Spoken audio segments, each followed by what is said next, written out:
సర్వశక్తిమంతుడా, సర్వాధికారి, స్తోత్రములయ్యా. నమ్మకమైన దేవుడవు, నమ్ముకోదగిన సహాయకుడు ప్రభా, మీకు స్తోత్రములు ప్రభా. న్యూస్ విని ఉంటున్నాం ప్రభా. న్యూస్లో ఉన్న ప్రతి విషయాన్ని మీరు కూడా విన్నారు ప్రభా. మీ పాదాల దగ్గర పెడుతున్నాం, మీకు అప్పచెప్పుకుంటున్నాం, మీ హస్తాలకు అప్పచెప్పుకుంటున్నాం. కరుణించండి, మీరే జ్ఞాపకములో ఉంచుకునండి. సాతాను క్రియలను యేసు నామములో లయపరచండి ప్రభా. ప్రతి విషయాన్ని మీ సన్నిధికి తేవటానికి మాకు ఇచ్చిన భాగ్యంకై స్తోత్రం. సిస్టర్ గారు చదవటానికి ప్రభా, ప్రార్థించడానికి ఇచ్చిన కృపకై స్తోత్రములు. సిస్టర్ గారిని కూడా బలపరచుము, కుటుంబాన్ని దీవించుము, వారి సంతోషం పరిపూర్ణం చేయమని సాతానికి లయపరుస్తులు విజయాన్ని కోరుకుంటే యేసు నామములో స్తుతి ప్రార్థనలు మీకు అప్పచెప్పుకొని అడిగిన నమ్మి పొందుకుని నామ తండ్రి, ఆమేన్. స్టార్ట్ చేయమంటారా? ఓకే. మరొకసారి అందరికీ ప్రైజ్ ద లార్డ్. ఈరోజు ఇర్మియా గ్రంథము 18వ అధ్యాయానికి మనం రాగలిగినాం. దేవునికి స్తోత్రములు. అదేవిధంగా ప్రభు మనకు ఉన్న విషయాలు కూడా మన వార్తల ద్వారా తెలుసుకుంటున్నాం. ఇంకా గమనించవలసినవి కూడా మనకు చాలా విషయాలు ఉన్నాయి. మనం చూసే ఉంటాం, ఎందుకంటే అన్ని వార్తలు చదవటానికి కూడా మనకు టైం సరిపోదు. కొన్ని మాత్రమే మన దగ్గరికి వస్తాయి. మిగతా విషయాలు కూడా మనం ఏంటంటే ప్రార్థించటానికి మనము చూడాలి. అంటే కొంత సమయం ప్రార్థనకి, కొంత సమయం బైబిల్కి, కొంత సమయం లోకంలో ఏం జరుగుతుంది. ఎందుకంటే మన మీద దేవుడు పెట్టినాడు, అది మనం ప్రార్థించాలి. ఆ భారం దేవుడు మన మీద పెట్టినాడు. ఈ దినాల్లో చాలామంది ఈ విధంగా ఆన్లైన్లో గ్రూపుగా ఫామ్ అయ్యి చక్కగా అనేక విషయాల కోసం ప్రార్థన చేయటానికి దేవుడు ఇచ్చిన కృపను బట్టి దేవుడు మనం స్తుతించాలి. ఎందుకంటే మనం ఎన్నో విషయాలు వ్యక్తిగతంగా ఒకవేళ మనం ప్రార్థనలు చేయలేమేమో. అందుకే దేవుడు అనేకమైన లోకంలో జరిగే విషయాలని మనము గురించి గ్రూపులో ప్రార్థన చేయటానికి మనం గ్రూపుగా ఫామ్ చేశాడని మనం ఎప్పుడు కూడా మర్చిపోకూడదు. ఎందుకంటే మనకేం అక్కరున్నాయో, మన అవసరతలేంటో, మన విషయాలు ఏంటో అవన్నీ ప్రభువుకు తెలుసును. దాన్ని ఒక్క మాటలో ప్రభువుకు చెప్పి మిగతా సమయం అంతా కూడా లోకంలో ఎన్నో భయంకరమైన విషయాలు జరుగుతున్నాయి, వాటి కోసం మనం ప్రార్థన చేయాలి. ప్రభువులో మన స్థిరులుగా కదలిన వారంగా ఉండాలి అని మనం ప్రభు సహాయాన్ని కోరుకోవాలి. ఈ విధంగా మీ అందరి ప్రార్థన బట్టి మన ఎగ్జామ్ రాసినాడు, రిజల్ట్ కొరకే కూడా ప్రార్థన చేయండి. మీకు అందరికీ దేవుని నామములు వందనములు. అందరు చక్కగా భారంతో ప్రార్థన చేస్తున్నారు, అందుకే మీకు వందనాలు. ప్రభు కృపను బట్టి ఉదయకాలమే మేము అడ్రస్ ఎట్లా వెతుక్కోవాలా అనుకోకుండా మా మందిరము అన్ననే వచ్చారు. ఇంటికి వచ్చి కారులో పికప్ చేసుకొని పోయి హ్యాపీగా అక్కడ దించారు. కాలేజ్ ముందు, స్టేషన్ ముందు, అదే అక్కడ ఏమంటారు ఎగ్జామ్ హాల్ ముందు దించినారు. చక్కగా మొన్న వెళ్ళి ఎగ్జామ్ రాసి రావటం కృపనిచ్చినాడు. అంటే అడ్రస్ కోసం టెన్షన్ పడకుండా కూడా ప్రభు కృపనిచ్చినాడు. అందుకే ప్రభుకి ఎంతగానో నేను వందనాలు చెల్లించినాను. దేవుని బిడ్డల్ని కూడా దేవుడు దీవించమని కూడా ప్రార్థించినాను. కాబట్టి ప్రభు నామాన్ని బట్టి వందనాలు. అదేవిధంగా మనకి ప్రజెంట్ జరిగే పరిస్థితులు చాలా బాలేవస్తలు. లోకములు ఎక్కడ చూసినా నెమ్మది లేదు. ప్రపంచ నలుమూలలా అంటే దగ్గర 50 దేశాల వరకు యుద్ధానికి సిద్ధమవుతున్నాయి అని వార్తలు మనకు తెలుసు.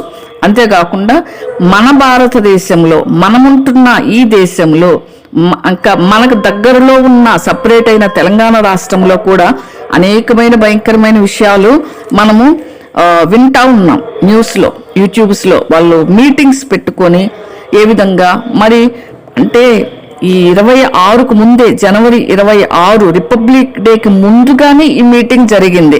మరి రిపబ్లిక్ డే అంటే అర్థం ఏంటో వాళ్ళకి తెలుసో తెలియదో మనకు అర్థం కాదు. భారతదేశం రాజ్యాంగం ఏంటో వాళ్ళకి తెలుసో తెలియదో మనకు తెలియదు. మొత్తం మీద ఇవి మనం ప్రార్థించాల్సిన విషయాలు.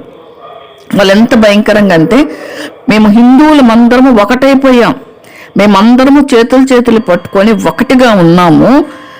ముస్లిమ్స్ని, క్రైస్తవులని ఇస్రాయేల్కి పంపిస్తారంట, ఇరాన్కు పంపిస్తారంట కొంతమందిని. ఎంత అజ్ఞానం!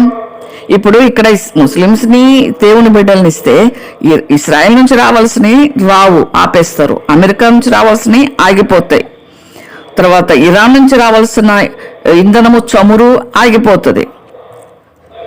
వాళ్ళ అజ్ఞానం అనుకోవాలా, అవివేకం అనుకోవాలా, మూర్ఖత అనుకోవాలా, కళ్ళు మూసుకుపోయినాయి అనుకోవాలా, అహంకారం అనుకోవాలా, గర్వం అనుకోవాలా, మనకు తెలియదు. ఏదేమైనా మనం ప్రార్థిస్తాం, అవన్నీ కుదరవని తెలియదు. ఆమంటుంది కరాటే కళ్యాణి, వాళ్ళంతా కళలు కంటున్నారు, కళలే అంట. అది నిజమే, వీళ్ళకనే కళలు కూడా కళలే. ఏమన్నా కొంతమందిని ఇబ్బంది పెట్టి మూర్ఖంగా ఏదైనా చేయొచ్చు, కానీ అది ఎల్లకాలం కొనసాగదు. దేశంలో ఎంతమంది దగ్గరికి వెళ్ళి దాడులు చేస్తారు? బొట్టు పెట్టుకున్న వాళ్ళ దగ్గర కొనుక్కోవాలంట, లేదు బొట్టు లేని వాళ్ళ దగ్గరికి అసలు షాపింగ్ కూడా చేయకూడదంట. ఎంతమందిని ఆపుతారో చూద్దాము అన్నట్టుగా దేవుడు చూస్తున్నాడు. కానీ అటువంటి పరిస్థితుల్లో మనమున్నాం. ప్రార్థన చేద్దాం, త్వరలోనే కోలుకోవాలని. కొన్ని జరిగినా వాళ్ళ మూర్ఖత చొప్పున కొన్ని నష్టాలు జరగచ్చు, కొంతమంది దేవుని బిడ్డను బాధ పెట్టవచ్చు, ముస్లిమ్స్ని కూడా వాళ్ళకి వీళ్ళకి మధ్య గొడవలు రావచ్చు. ఏదైనా మనటికి మన ముందు ప్రభువు ఉన్నాడు, ఆ ధైర్యం మనకుంది. ఎందుకంటే మన దేవుడు సర్వశక్తిమంతుడు, సర్వాధికారం కలిగిన దేవుడు. భూమి యెహోవాది, సృష్టికర్త ఆయనకే సమస్త అధికారం ఉంది భూమి మీద.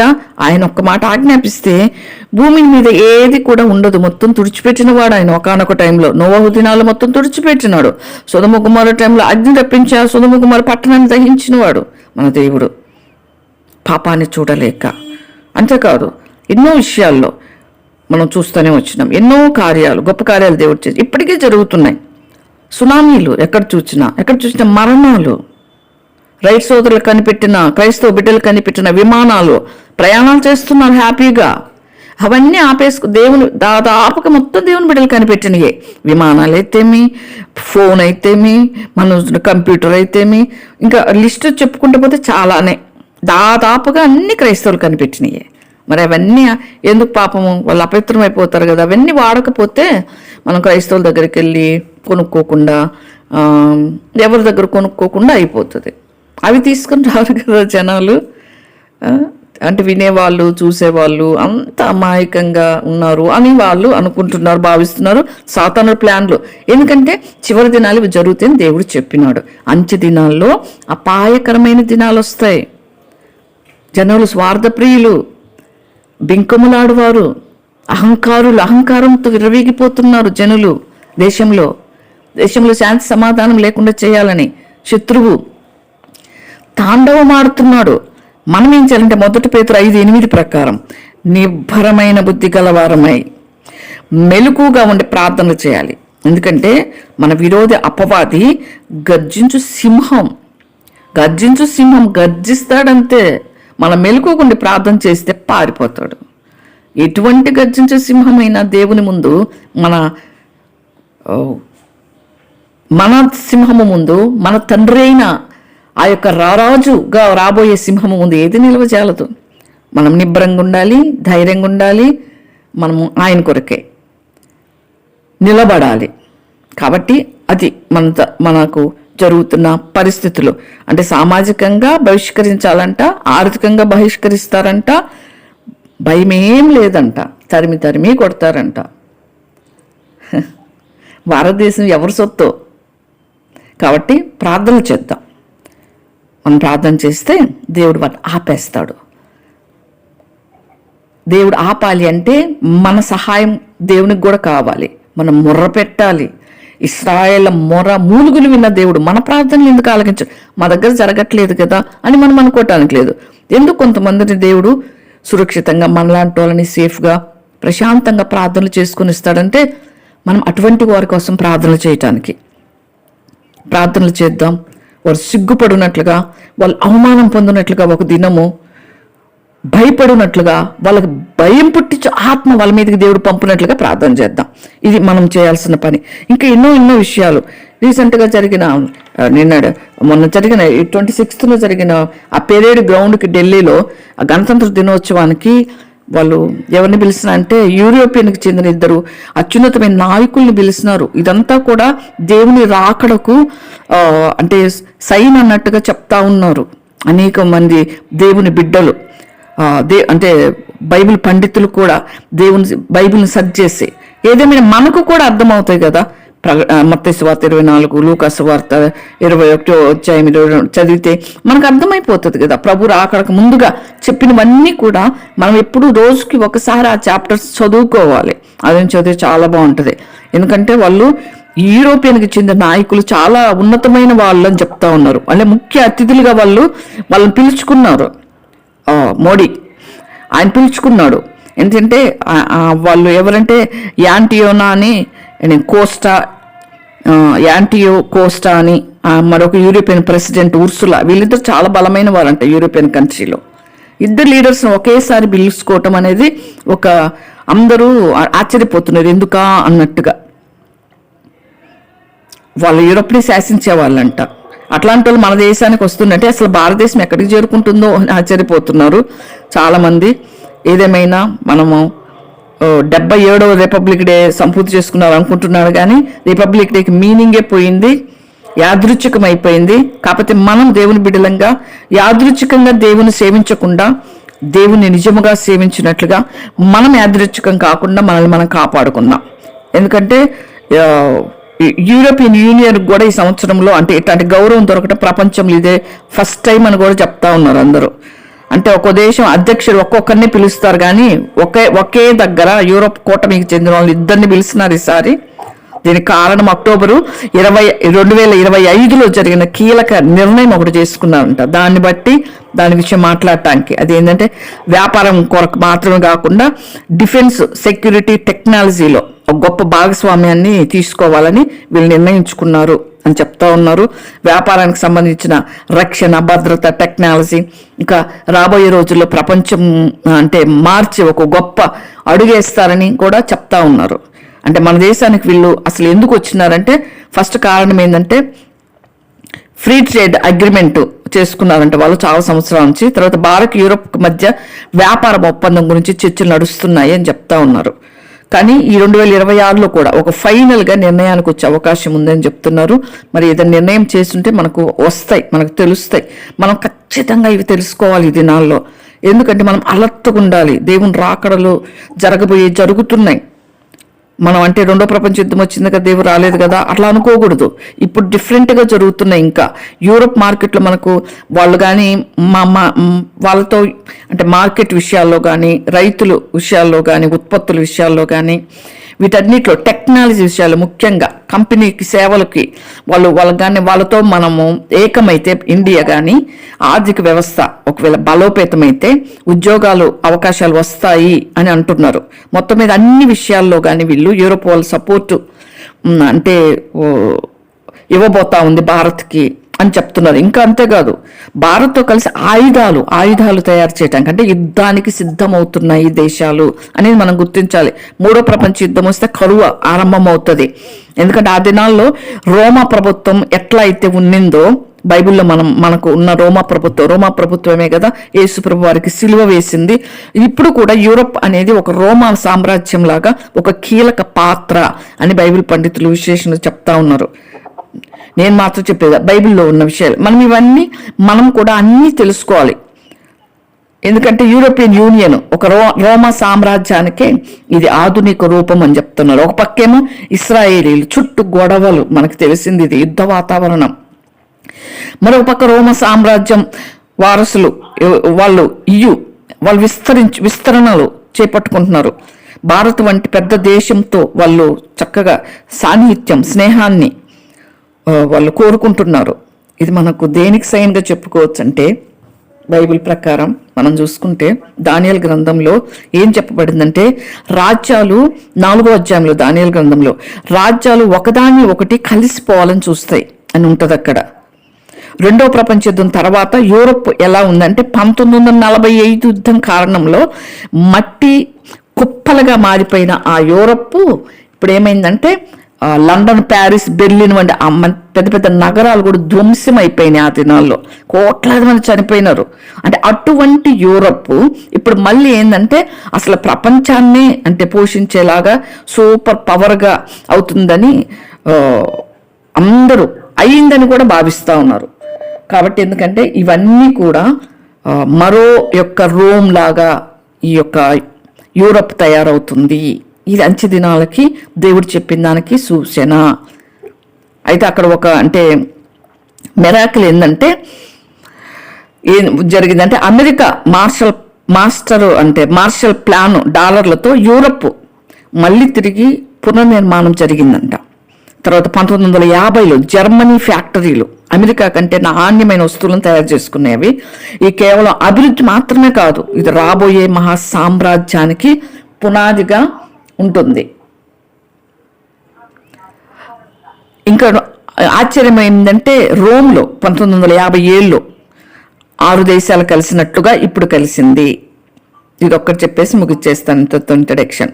1957లో 6 దేశాలు కానీ రోమ్లో, సేమ్ అట్లానే ఇప్పుడు అవుతుంది. పశ్చిమ Germany, France, Italy, Netherland, Luxembourg, Belgium ఈ దేశాలు ఒక ఒప్పందంలో నగరంలో అంటే రోమ్ అనే ప్రాంతంలో అక్కడ మళ్ళీ అంటే కొత్త కూటమిగా ఆ దేశాలు వాళ్ళు ఎట్లయితే ఒకటిగా అయినాయో ఇప్పుడు కూడా అట్లానే. ఇది యాదృచ్ఛికంగా జరగట్లా, దేవుడు చెప్పేవన్నీ యాదృచ్ఛికం కాదు. కాబట్టి మనము దేవుని విషయాలని దేవుని కోణంలో చూడాలి. పరిశుద్ధ గ్రంథం నుంచి మనము ఏది జరిగినా లోకంలో చూడాలి. ఎందుకంటే లోకాధిపతి యేసుప్రభు వారు, సృష్టికర్త ఆయన చెప్పిన మాటలో సున్నా పొల్లు కూడా తప్పిపోదంట. అటువంటి దేవుడు మన దేవుడు. ఆయన అవునన్నట్టుగానే నెరవేర్చేవాడు. అందుకే మనం గమనించుకోవాలి.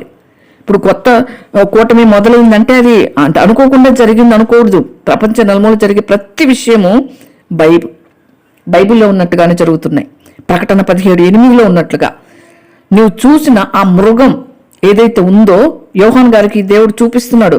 ఆ మృగం ఏముందో నీకు చూసేది అది ఇప్పుడు లేదు, అది అగాధం నుండి పైకి రాబోతా ఉంది. అంటే ఒక మృగము లేదు ఇప్పుడు, అంటే ఆ రోమ్ సామ్రాజ్యము అంతరించిపోయింది. మళ్ళీ ఇప్పుడు రోమ్ సామ్రాజ్యం లాగా యూరప్ బయటకు రాబోతా ఉంది. అది ప్రకటన గ్రంథం యొక్క ప్రవచనాలు ఇంకా లాస్ట్ అంతే. దానియేలు గ్రంథంలో కొన్ని దేవుడు భద్రపరచు, సీలే, ఇప్పుడే బయట పెట్టొద్దు అన్న విషయాల్ని ప్రకటన గ్రంథంలో యోహాను గారి ద్వారా దేవుడు బయలుపరుచున్నాడు. అదైతే ఫైనల్. ఇంకా ప్రకటన గ్రంథం తర్వాత ఇంకా లేదు మనకు గ్రంథం. ఇప్పుడు చెప్పింది అదే, ఇది ఇప్పుడు పైకి రాబోతా ఉంది అని దేవుడు చెప్తాడు. ప్రకటన 17:10లో కూడా మనం చూస్తాం 7 రాజుల గురించి దేవుడు చెప్పినాడు. అది ఇక్కడ 7 రాజులు ఎవరు అని చెప్పుకోవచ్చు అంటే ఒక ఆయన జస్టినియన్ ఆయన వెళ్ళిపోయినాడు, షార్లెమెన్ ఆయన వెళ్ళిపోయినాడు, ఒట్టో ది గ్రేట్ వెళ్ళిపోయినాడు, చార్లెస్ వెళ్ళిపోయినాడు, నెపోలియన్ వెళ్ళిపోయినాడు, హిట్లర్ వెళ్ళిపోయినాడు. ఇది 7వది. ఇప్పుడు ఉన్న యూరోప్ అనేది చాలా మంది బైబిల్ పండితులు కూడా అనేకులు కూడా నమ్ముతున్నారు ఇది ఇంకా లాస్ట్ ప్రభుత్వం అన్నట్టుగా. భవిష్యత్తులో యూరోప్లో కానీ 10 మంది నాయకులు కానీ వాళ్ళు ఒక అంటే యూరోప్ ఏం చేస్తున్నారు, దానంతటా అదే సొంతగా అభివృద్ధి చెందటానికి, ఎక్కర్లేని ఆయుధాలన్నీ తయారు చేసుకోవటానికి, వాళ్ళుగా ఇతరుల హెల్ప్ లేకుండా చేసుకోవటానికి చూస్తున్నారు. గతంలో రోమ్ లాగా అటువంటి బలమైన ప్రభుత్వంగా ఉంది. కాబట్టి ఇటువంటి పరిస్థితుల్లో అది మనం ఆలోచించవలసిన విషయాలు. కాబట్టి మనం ఏదేమైనా మనం ప్రార్థన చేసుకోవాలి, ప్రభువుని వేడుకోవాలి. ప్రభు కొరకై ప్రభు మన పక్షంగా నడకలేదు, మన సిద్ధపాటు కలిగి ఉండాలి ఇవన్నీ చూస్తున్నప్పుడు. ఎందుకంటే అక్కడే ఉంటే ఈ అధికారం మొత్తం తీసిపోయి క్రీస్తు విరోధికి 10 మంది అక్కడే తయారవుతే 10 మంది కలిస్తే ఇక అదే బలమైన రాజ్యం అవుతుంది. క్రీస్తు విరోధికి అప్పచెప్తారు వాళ్ళ రాజ్యాన్ని అని అంచనా వేసుకుంటా ఉన్నారు. మనం కూడా ప్రభు బిడ్డలంగా మన మనస్సుకి అర్థమైపోతుంది ఏది నిజమా, ఏది సత్యమా, ఏది ఒట్టిదా అని మన మనస్సాక్షికి వదిలేసినాడు దేవుడు. అందుకే ప్రార్థించాలి, ప్రభా నీ రాకడ దినాల్లో ఏం జరుగుతున్నాయో నాకు బోధించు, నీ రాకడ దినాల్లో ఇవి నిజమా కాదా అనే విషయాన్ని గ్రహించినట్లు గ్రహింపు ఆత్మను దయచేయి అని మన ప్రభువుని అడగాలి. ఏదో చెప్తున్నారులే, అప్పటి నుంచి అంటున్నారులే క్రీస్తు వస్తాడని అని నిర్లక్ష్యంగా మనం ఉండటానికి మాత్రం ఏమాత్రం వీల్లేదు. కాబట్టి మనం ప్రార్థన చేద్దాం, ప్రభు కొరకే సిద్ధపడదాం. ఇప్పుడు ఇంతకు ముందున్న యొక్క యూనిటీ అమెరికాకి రష్యాకు కూడా యూనిటీ లేకుండా పోతుందని చెప్తున్నారు. ఎందుకంటే యూరోప్ మీద పన్నులు వేసేసింది అమెరికా. కాబట్టి రష్యాకు కూడా వ్యతిరేకంగా అమెరికా యూరోప్ కలిసి ఇంతకుముందు పోరాడేవి. కానీ ఇప్పుడు అమెరికా యూరోప్ మధ్య కూడా యుద్ధ వాతావరణం నెలకొంది. కాబట్టి ట్రంప్ యూరోపై పన్నులు వేయడం వల్ల ఇదంతా జరిగిపోయింది. అది మనకి ఇంతకుముందు వార్తల్లోనే చూసినాం మనం. ప్రత్యేకంగా కూడా గ్రీన్లాండ్కు సపోర్టుగా, అంటే అమెరికాలో ఉన్న గ్రీన్లాండ్కు సపోర్టుగా సైన్యాన్ని పంపిందంట యూరోప్. అంటే వాళ్ళని ఆ దేశంలోనే కొంత భాగానికి సహాయంగా పంపితే వాళ్ళ వైపు తిప్పుకోవటానికి. అసలు ఫైనల్గా చూడాల్సింది ఏంటంటే ఈ దానియేలు గ్రంథం 2వ అధ్యాయంలో ఉన్న నెబుకద్నెజరు కాలంలో అంటే ఉన్న విగ్రహానికి పాదాలకి ఇనుము మట్టి కలిసింది కదా, పాదాలు అని. అట్లా ఇప్పుడు ఉన్న దేశాలు కూడా విడిపోయినాయి. ఇనుముకి మట్టి అతకదు, అట్లా ఉన్నాయి ఇప్పుడు. రష్యా, చైనా, భారత్, యూరప్, అమెరికాతో అంటే వీళ్ళన్నీ కూడా బలం తెంచుకోవాలని చూస్తున్నాయి, విడిపోవాలని చూస్తున్నాయి. ఎందుకంటే అమెరికా డాలర్ పడిపోయింది. అప్పుడు యూరప్ ఏమనుకుందంటే డాలర్ వద్దు మాకు, మా బ్యాంకింగ్ సిస్టమ్ వాడండి అని చెప్తుంది యూరప్. ఇక్కడ ఒక భయంకరమైన విషయం ఉంది. ఇదేంటంటే బిజినెస్ డీల్ అనుకుంటారు అందరూ యూరప్ బ్యాంకింగ్ సిస్టమ్ వాడమంటే. దీని వెనకాల ఏముందంటే నిజము ఆర్థికంగా మరి అంటే సైనికంగా వాళ్ళు అంటే పట్టు సాధిస్తామనుకుంటున్నారు, యూరప్ చేతిలోకి వెళ్ళిపోవచ్చు అన్నట్టుగా. వాళ్ళు ఎందుకు మా బ్యాంకింగ్ వాడమంటున్నారంటే ప్రపంచములో అంటే అంత అడ్వాన్స్గా మారిపోయింది యూరప్లో. ఇప్పుడు వాళ్ళ టెక్నాలజీ ఏంటంటే చేతిలోకే చిప్ వచ్చేసింది, ప్రజెంట్ వచ్చేసింది. ఇంకా ఆ మృగానికి మార్గం సిద్ధమవుతా ఉంది, మనం సిద్ధపడాలి. చేతిలోకి చిప్పు అంటే ఇంక ఫోన్తో పని లేదు. ఇప్పుడు ఫోన్ నుంచి పోయింది. ఇప్పుడు ఎవరిని అసలు క్యాష్ అడిగిన ఇవ్వట్లేదు షాప్స్లో, ఫోన్పే చేయమంటున్నారు వాళ్ళే. అంటే ఫోన్ లేకుండా పని జరగట్లేదు. ఫోను ఏది ఎక్కువగా అవుతుందో దాని నుంచి మనము అంటే ఆలోచించాలి. ఎంత టెక్నాలజీ పెరిగిందంటే రీసెంట్గా ఇప్పుడు నేను న్యూస్లో చూస్తున్నాను మొన్ననే, వైజాగ్లో రైల్వే స్టేషన్లో ఇండియాలోని ఫస్ట్ టైం వైజాగ్ రైల్వే స్టేషన్లో రోబోట్లను పెట్టారంట. ఒక పోలీస్ రోబోట్ని, మిగతా క్లీన్ చేసే రోబోట్స్ని, దగ్గర 5 రోబోట్స్ని పెట్టినారంట. ఇప్పుడు వాళ్ళు ట్రైన్ ఎక్కాలన్నా ట్రైన్ టైమింగ్స్ కూడా రోబోట్ని అడిగి తెలుసుకోవాలి. ఒక ఆయన ఏం చేస్తున్నాడు, ఇంతకుముందు న్యూస్లో చూస్తున్నాను నేను, ఒక ఆయన అడిగాడంట ఒక రోబోట్ని అమెరికాలో. ఆయన ఏం అడిగాడంటే రోబోట్ దగ్గరికి వెళ్ళి అదే ఏఐని అడిగాడు. ఏ టెక్నాలజీ ఉంది కదా, ఏ దగ్గరికి వెళ్ళి నాకు బాగాలేదు, ఏ మెడిసిన్ వాడాలి అని మనం ఇప్పుడు కొడుతుంటాం కదా, గూగుల్లో సెర్చ్ చేస్తాం కదా. అట్లా అడిగితే అది ఒక మెడిసిన్ చెప్పిందంట. ఆ మెడిసిన్ వాడాడంట. ఆ మెడిసిన్ వాడితే 3 months చాలా బాగుందంట. అలానే కంటిన్యూగా వాడుతూ ఉంటే ఆయనకి కుదరని రోగం వచ్చేసిందంట. ఆయన హాస్పిటల్కి వెళ్తే డాక్టర్స్ అన్నారంట, ఏమైందయ్యా, ఏదైనా మెడిసిన్ వాడుతున్నావా బాగాలేదు దానికంటే, అవును పలానా మెడిసిన్ అంటే, అది ఎట్లా వాడతావు, అది చెట్లకు వాడేది, అది వేరే జంతువులకు వాడేది, నువ్వెందుకు వాడావు అని అసలు బ్రతకటమే కష్టం అని చెప్పినారంట. ఎట్లో ప్రయాసపడి బ్రతికిచ్చినారు. ఒకళ్ళేమో వెళ్ళి ఒక అబ్బాయి వెళ్ళి ఏ దగ్గరికి వెళ్ళి నిన్ను బతకాలా చచ్చిపోవాలా అని అడిగినాడంట. అదంట చచ్చిపోమనిందంట, చనిపోయాడంట సూసైడ్ చేసుకొని.